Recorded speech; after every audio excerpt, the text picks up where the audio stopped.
O ayan mga ka-DIY, may gagawin tayo. Boss, rotary hammer drill. Impact drive na rin to. So yan, at aring kakalasin mo na rin 3 tornilyong yan at pagkatapos rin cover. Panoodin nyo at nang magkaroon ulit tayo ng panibagong idea at mapapag-aralan na uli natin to. So yan, at ating inalis muna itong pinaka-switch para maluwag magawa. Kasi dinirekta na natin to sa 2 puting yan, yan line papasok na yan at ang isa niya rin naputol lang sa switch pero hindi rin gumana. Kaya alisin na muna natin para maluwag tayo magawa dyan. Ang pangalan nga pala ito ay boss. At yan, inalis na natin yung pinaka switching niya ng kanya forward at saka reverse switch.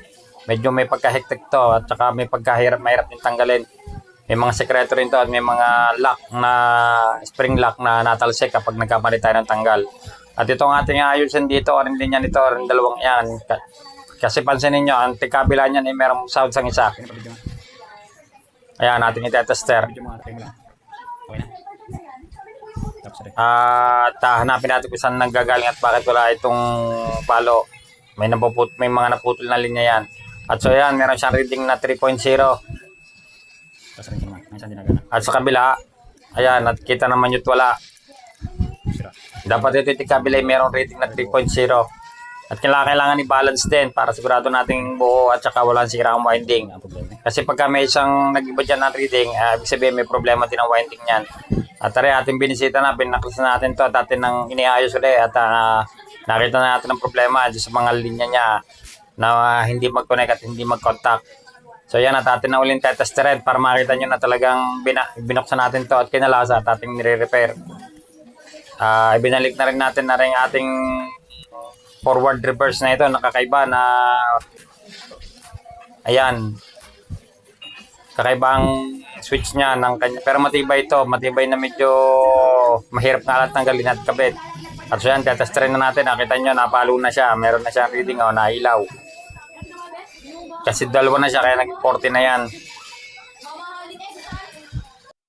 ang nag-reading niya. Tumaan na rin sa loob ng armature. So ito at ating bubuuin na. Pass forward muna tayo para mas mabilis. At tara, ang ating naging project ngayon, ang ating ginagawa, boss ang pangalan na rotary hammer drill. So yan, at ating binuo na bago natin testingin. At tara na ang final test atin ang isasaksak. Titingnan ba natin kung tagumpay ang ating pagkukot-kot at pag-overtime sa bahay. So yan, at medyo hindi na natin matapos ang trabaho kaya dito na natin minsan dinadala sa bahay lalo't mga ganitong electronics. So yan, kita nyo, talagang tumalsik na ang gabok niya. Patunay ng tagal lang ito pinatakbo at ginabok ng loob. So yan, at okay na. Tagumpay at may pambigas na naman tayo nito. So thanks for watching. Please like po at subscribe and please follow po. Dahil ang pag-follow naman po wala pong babayaran tayo at malaking tulong na po ito sa aming mga content creator. DIY po tayo ngayon. Ito ang ating project, DIY ng Boss Rotary Hammer Drill. So yan, yan po ang kanyang model number at kanyang final na po ito at ayos na po.